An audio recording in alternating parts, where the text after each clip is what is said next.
नमस्कार. वुमेन्स 24 चॅनलमध्ये आपल्या सगळ्यांचं स्वागत आहे. सध्या देशभरात एका मुद्द्यावर जोरदार चर्चा सुरू आहे. औषध विक्रेते संघटना आक्रमक झाले असून ऑनलाईन औषध विरोधात मोठा आवाज उठवला जात आहे. ऑनलाईन औषध विक्री बंद करा, कॉर्पोरेट्स करून दिले जाणारे अव्यावसायिक डिस्काउंट बंद करा आणि बनावट औषधीपासून देश वाचवा या प्रमुख मागण्यासाठी आज Amravati district chemist and druggist असोसिएशनच्या वतीने जिल्हाधिकारी कार्यालयात निवेदन सादर करण्यात आले. देशभरातील 12.5 लाख औषध विक्रेत्यांनी ऑल इंडिया केमिस्ट बंद ला समर्थन देत आपली दुकाने बंद ठेवली. अमरावतीतील औषध विक्रेत्यांनी काळ्या पट्ट्या बांधून ई फार्मसी आणि कॉर्पोरेट कंपन्यांच्या वाढत्या वर्चस्वाविरोधात निषेध नोंदवला. यावेळी जिल्हाधिकारी कार्यालयात निवासी उपजिल्हाधिकाऱ्यांना निवेदन देत ऑनलाईन औषध विक्रीवर तात्काळ नियंत्रण आणण्याची मागणीही करण्यात आली. दरम्यान बंदच्या काळात रुग्णाची गैरसोय होऊ नये यासाठी महावीर प्लाझा, दवा बाजार,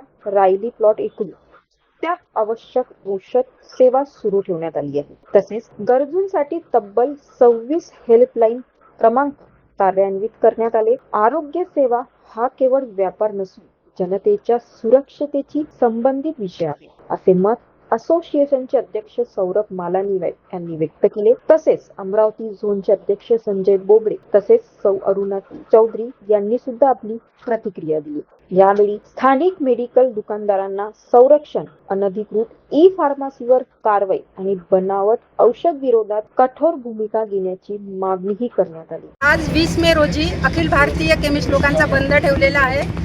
तर आम्ही याआधी सर्वांना सूचना दिलेल्या आहेत. जनतेशी आमचं काही वैर नाही आहे. आम्ही नेहमीच जनतेच्या सेवेसाठी राहिलेलो आहे. आमचा जो आहे आजचा तो बंदचा सामना आमचा सरकारशी आहे, ऑनलाईन विरोधात आहे.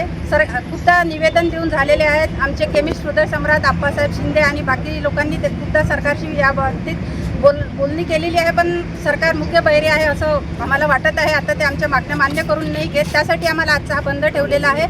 आणि जर आजच्याही मागण्यांना आम्हाला योग्य प्रतिसाद आमच्या मनासारखा नाही मिळाला तर आमच्या आप्पासाहेब शिंदेच्या आदेशानुसार आम्ही कदाचित हा नंतर बेमुदत बंद पण करू शकतो.